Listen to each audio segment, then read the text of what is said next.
पिछले साल से बेहतर होगा मुख्तलिफ एतबार से। आज की प्रेस कॉन्फ्रेंस में मोहतरम जनाब सैयद सादतुल्लाह हुसैनी साहब अमीर जमात इस्लामी हिंद शरीक हैं, जनाब इंजीनियर मोहम्मद सलीम साहब वाइस प्रेसिडेंट नायब अमीर जमात भी शरीक हैं। इसके अलावा कोविड से मुताल्लिक़ शरिया काउंसिल जमात इस्लामी हिंद ने जो अपनी राय जाहिर की है उसको वाज़े करने के लिए, उसकी वजाहत के लिए मौलाना रज़ीउल इस्लाम नदवी साहब भी हमारे साथ जुड़े हुए हैं। ये सेक्रेटरी हैं इस्लामी मुआशरे की। मैं प्रेस कॉन्फ्रेंस को खिताब करने के लिए मोहतरम जनाब इंजीनियर मोहम्मद सलीम साहब से गुजारिश करता हूँ।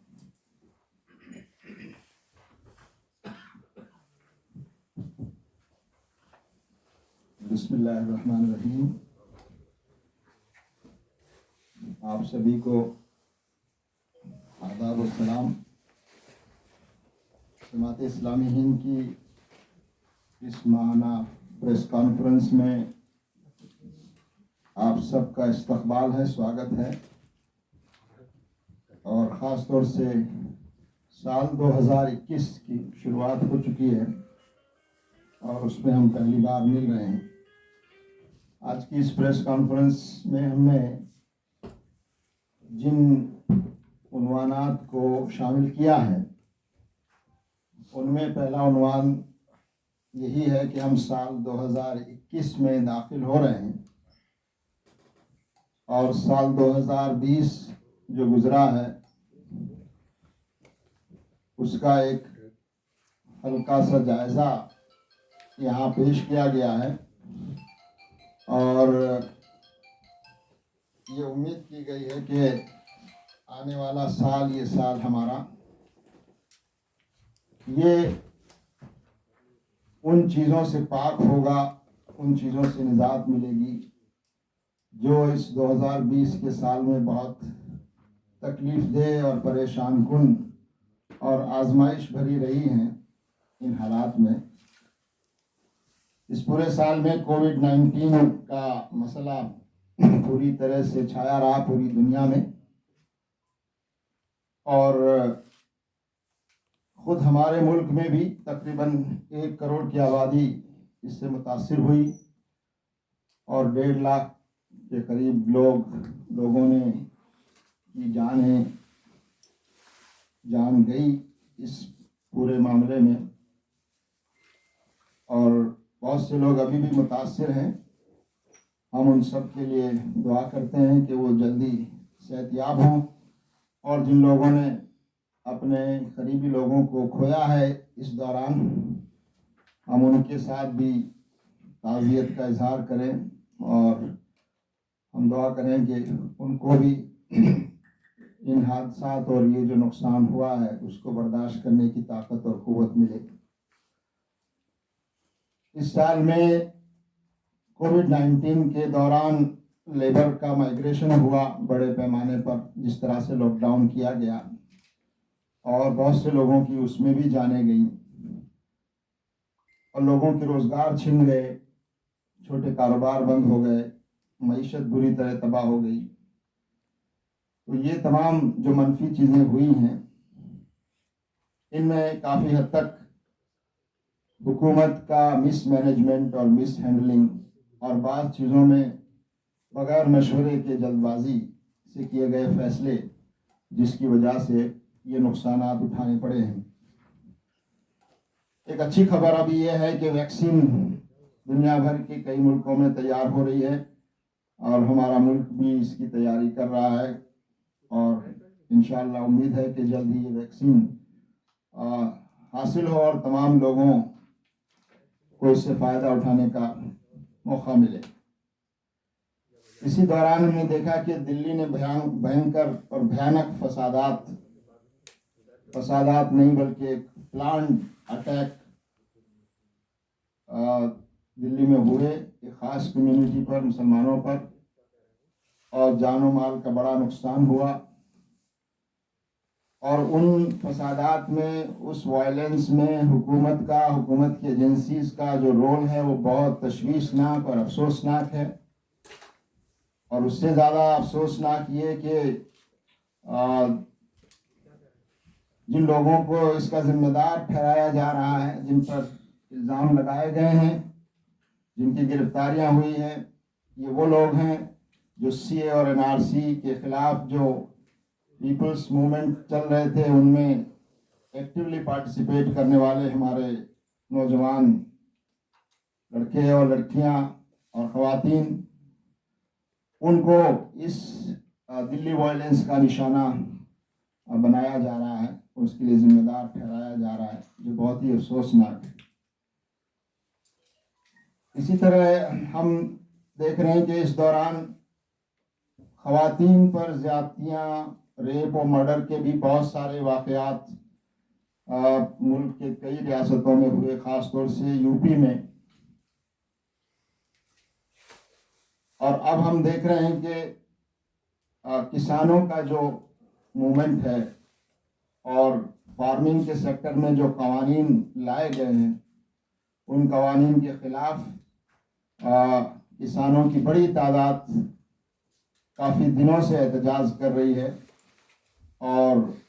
हुकूमत अभी तक उनकी बात ठीक से नहीं सुन रही है और ज़रूरी इक़दाम नहीं ले रही है। बातचीत का दौर अभी जारी है। हम उम्मीद करें कि हुकूमत अपनी इस गलती को जल्द उसकी इस्लाह कर लेगी और ये कवानीन जो किसानों के हक़ में नहीं हैं बल्कि किसानों के ख़िलाफ़ हैं और कॉरपोरेट जो तबका है उसको फ़ायदा पहुंचाने के लिए लाए गए हैं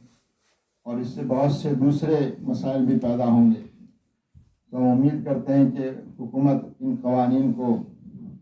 वापस लेगी। कई हुकूमतों ने अपने यहाँ तब्दीली मज़हब के सिलसिले में कई कवानीन बनाने की कोशिश की है, ख़ास तौर से यूपी में और अब मध्य प्रदेश में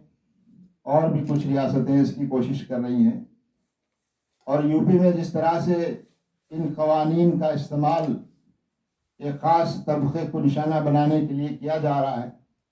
और उसके ज़रिए से जिस तरह से डर और खौफ पैदा किया जा रहा है वो बहुत ही तशवीशनाक है। इस पूरे साल में एक बहुत ख़तरनाक चीज़ ये हुई कि पोलराइजेशन ऑफ सोसाइटी, समाज में दूरियां पैदा की गई सियासी फ़ायदों के लिए। आपसी एतमाद लोगों के दरमियान भी कम हुआ। सरकार और आवाम के दरमियान ट्रस्ट डेफिसिट और ज़्यादा बढ़ गया, बल्कि सरकार और ख़ास तौर से माइनॉरिटीज़ और कमज़ोर तबकात के दरमियान डेफिसिट बहुत ज़्यादा बढ़ा। तो ये साल इस लिहाज से बहुत ही तशवीश का साल है जिसमें नफ़रत का बाज़ार बहुत गर्म रहा। कोविड के ज़माने में भी इसकी कोशिशें हुई। तो हम उम्मीद करते हैं कि ये साल 2021 नफ़रतों से निजात का साल होगा और इस मुल्क में अमन और शांति और भाईचारा और आपस में प्रेम और मोहब्बत को मजबूत करने वाला साल होगा और माशी तौर पर जो बदहाली आ गई है इसको बेहतर बनाने और इसको ठीक करने का साल होगा और लोगों में और मुल्क में खुशहाली आएगी और हम सब मिलकर इसके लिए काम करें और हम सरकार से, हुकूमतों से भी उम्मीद करें कि वो भी इस सिलसिले में अपनी जिम्मेदारी निभाए ताकि इस मुल्क में अमन का और आपसी मोहब्बत का माहौल पैदा हो और नफ़रतें और दूरियां जो बढ़ी हैं उनको हम इस नए साल में उससे निजात हासिल कर सकें।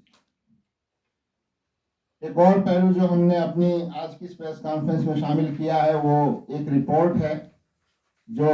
जर्नलिस्ट की सूरत हाल के बारे में और उनकी सेफ्टी के बारे में, रिपोर्टर्स विदाउट बॉर्डर, इसने जो रिपोर्ट पेश की है उसमें हमारे मुल्क को जर्नलिस्ट के लिए सबसे ज़्यादा अनसेफ करार दिया है और कहा है कि जो जर्नलिस्ट हुकूमत के खिलाफ अपनी राय का इजहार करते हैं उनके ऊपर होने वाले वाक़यात को हमले और उन पर जो उनको निशाना जो बनाया जा रहा है उसके वाक़यात हमारे मुल्क में काफ़ी ज़्यादा हुए हैं और 4 जर्नलिस्ट का 2020 में मर्डर भी हुआ है और जो फहरिस्त तैयार हुई है उसमें हमारी रैंक जो फ्रीडम के सिलसिले में जर्नलिस्ट की फ्रीडम के सिलसिले में जो हमारी रैंक वो 142वें नंबर पर और वर्ल्ड प्रेस फ्रीडम इंडेक्स के लिहाज से, और हम लोग श्रीलंका और अफगानिस्तान और ऑक्यूपाइड फिलिस्तीन से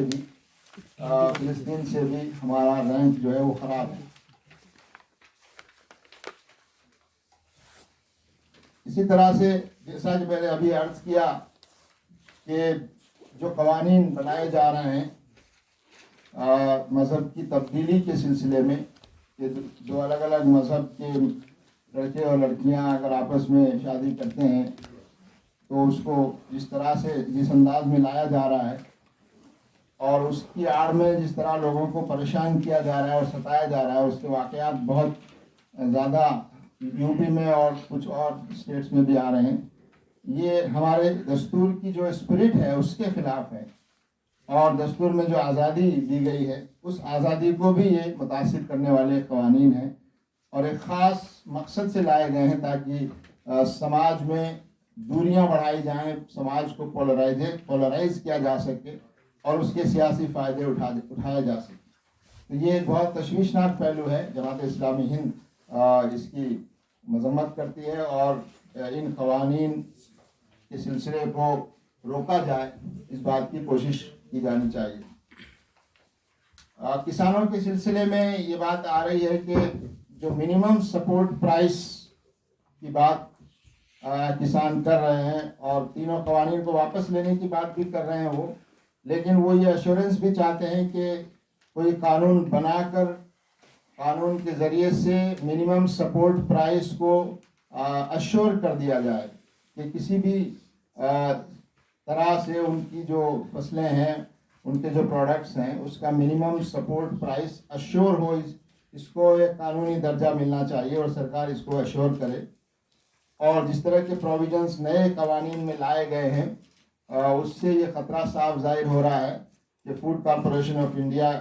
की हैसियत ख़त्म हो जाएगी, जो सबसे ज़्यादा ख़रीद करता है और फिर वो सब्सिडाइज रेट पर लोगों में पब्लिक डिस्ट्रीब्यूशन सिस्टम के ज़रिए तकसीम होता है। तो इससे सिर्फ किसान मुतासर नहीं होंगे बल्कि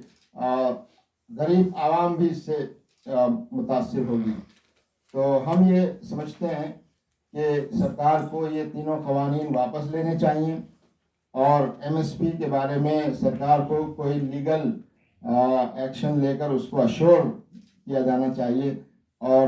किसानों से बातचीत के ज़रिए से और उनको पूरी तरह मुतमईन करने के बाद उनकी इस्लाह के लिए अगर कोई कानून लाया जाए तो ज़्यादा बेहतर होगा। शरिया काउंसिल की जानिब से जो वैक्सीन के सिलसिले में जिस राय का इजहार किया गया है, मैं डॉक्टर रजीउल इस्लाम नदवी साहब हमारे शरिया काउंसिल के सेक्रेटरी भी हैं और जमात इस्लामी हिंद के मरकज़ी सेक्रेटरी भी हैं, उनसे गुजारिश करता हूं कि वो शरिया काउंसिल की जो राय आई है इस सिलसिले में उस पर ज़रा तफसील से रोशनी डालें। बिस्मिल्लाह।